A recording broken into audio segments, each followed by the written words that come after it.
Hello everyone. Today I want to talk to you about analog nomads and why you should be one. If you've watched some of my other videos, you might have already know what an analog nomad is. If not, you can go back and watch what is an analog nomad and get a little better idea. But I'll kind of briefly explain what is an analog nomad once again here, just to let you know why you might want to be an analog nomad. I think everyone should be, if you're a nomad, that is. So basically, what I'm calling an analog nomad would just be a combination of digital and physical, and the meshing that together.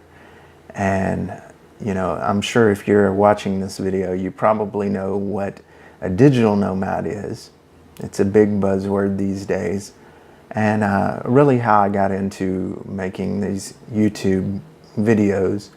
But before I even had heard of a digital nomad, I'd been nomadic for years. And actually I would classify myself now that I had been analog nomad, which, like I said, digital and physical.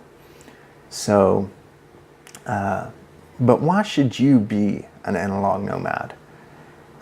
There's a lot of reasons, and you don't have to do it the way I'm doing it. You can varying different degrees of just combining the two. But the biggest reason I think to be a analog nomad or to just be both physical and digital is for the balance of it. You know, if you're strictly working digital, you know, that can wear on your health, that can wear on your mind, your body. So to me, it's about balance, about balancing your work and your hobbies, your off time, about balancing your lifestyle.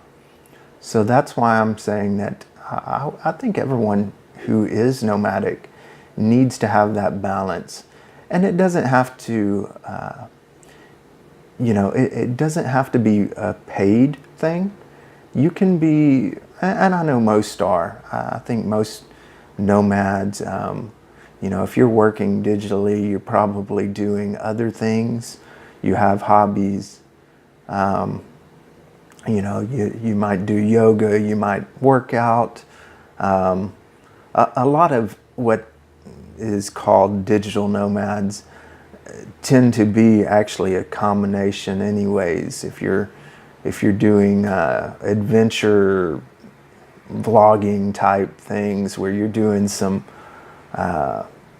you know, hiking, rock climbing, things like that, sports, surfing, you know, you may be nomadic, and you may be making your money through digital media or digital marketing or whatever, but chances are you've got another aspect to your life. So that's what I'm just saying is it's about balance, and that's why I think everyone who is nomadic needs to try to have that balance. But that's why I'm saying you should be. Now maybe there's reasons you shouldn't be.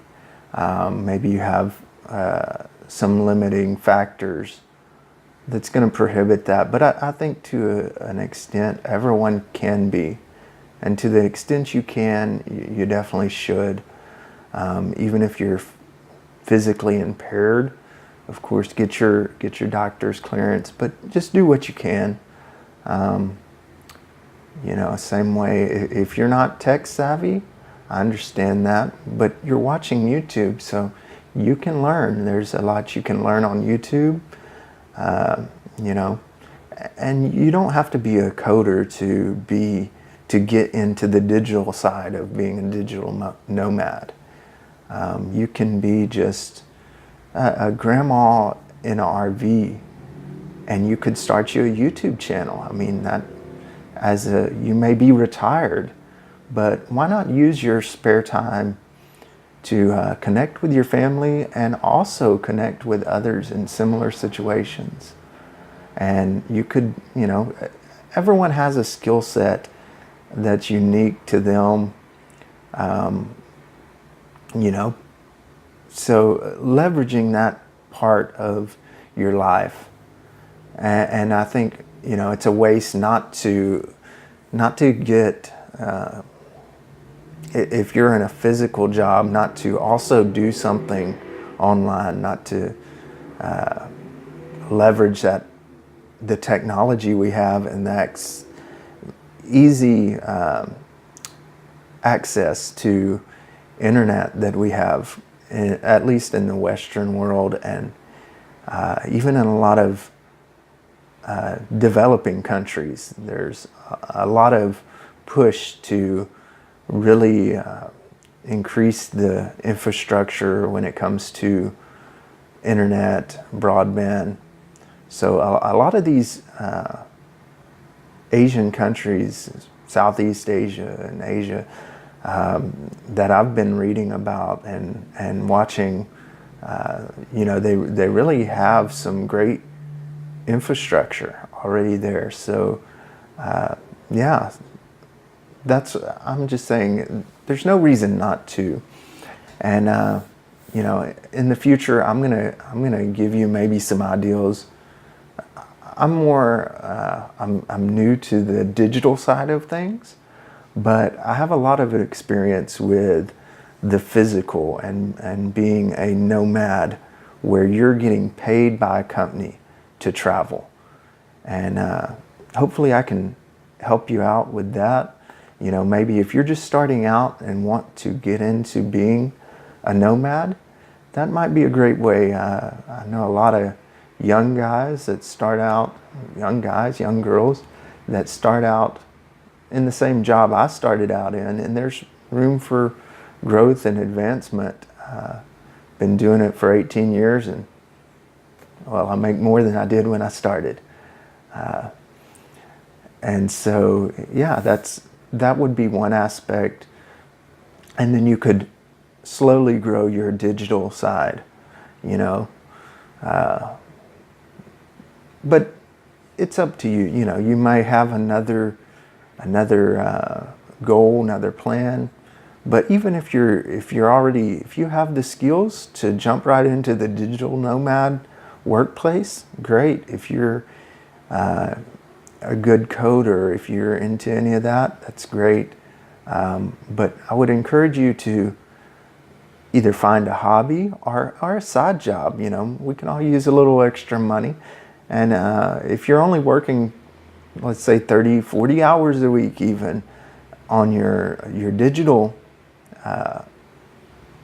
field, there's a lot of these temporary jobs that could pay pretty decent, seasonal work or things like that, that you might want to look into finding something like that, since it really doesn't matter your location so long as you can have good internet. Leverage that and maybe get someone to pay for even if it just pays room and board. If you're working at an RV park and something like that as a caretaker, you get free room and board maybe, and a little spending money, and then you have access to their Wi-Fi and things like that. And maybe even you have a little better Wi-Fi than all the campers.